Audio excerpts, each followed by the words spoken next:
How to reset Wi-Fi router. This is the best way to reset your Wi-Fi router.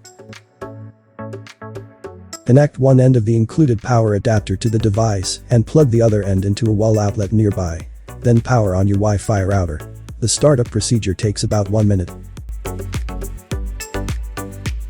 Locate the reset button on the rear panel of the Wi-Fi router.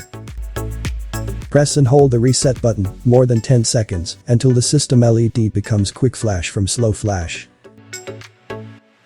Then release the button and wait for the Wi-Fi router to reboot to its factory default settings. When the Wi-Fi router LED light stop flashing, reset process is completed and you can configure all Wi-Fi router settings from the beginning.